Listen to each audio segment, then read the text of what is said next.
Les idées révolutionnaires de Simone de Beauvoir.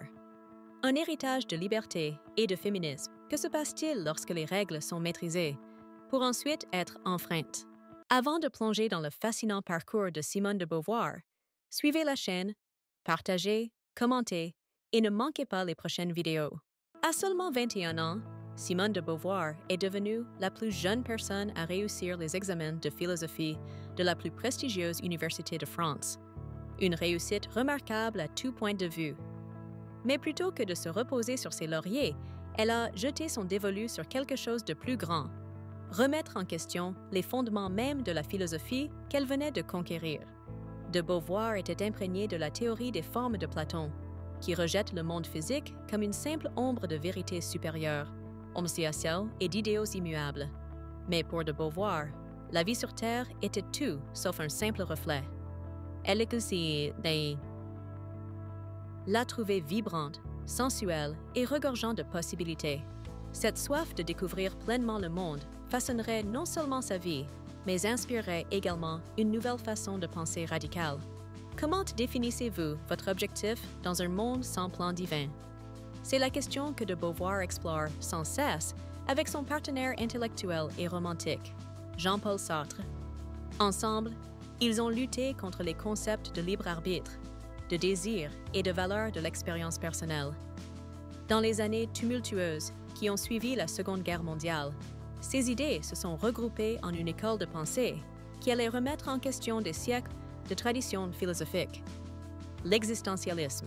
Là où les enseignements judéo-chrétiens traditionnels postulaient que les humains sont nés avec un objectif prédéterminé, de Beauvoir et Sartre ont proposé une alternative révolutionnaire. Nous naissons libres, jetés à l'existence sans plan divin. Mais cette liberté, comme l'a si bien observé de Beauvoir, est à la fois une bénédiction et une malédiction.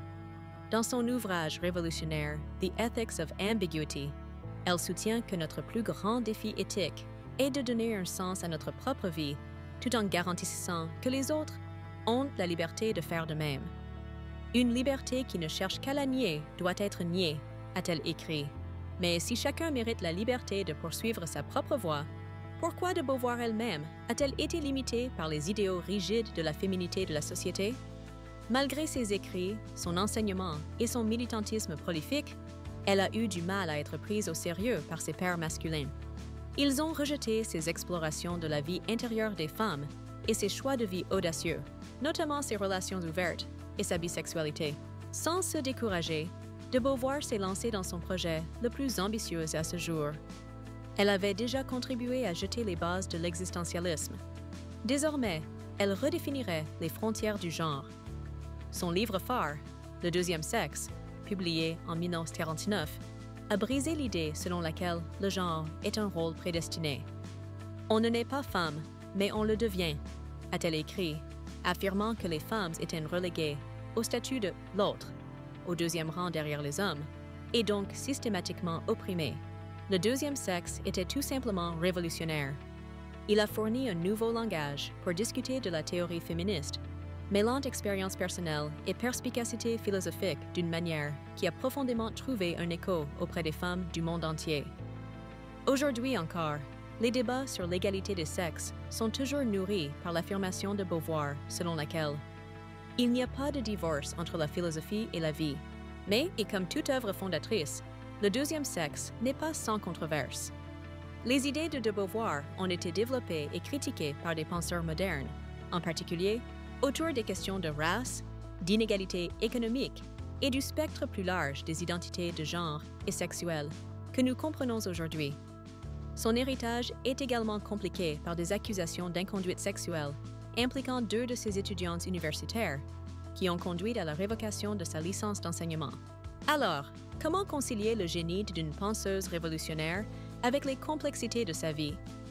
Le travail de Beauvoir représente un moment charnière dans l'émergence des débuts du féminisme, un moment qui continue de susciter des débats et d'inspirer de nouvelles générations de penseurs. En revisitant et en réimaginant ses idées, nous honorons son héritage non pas en acceptant aveuglément ses conclusions, mais en les abordant de manière critique, toutes comme elle l'aurait souhaité.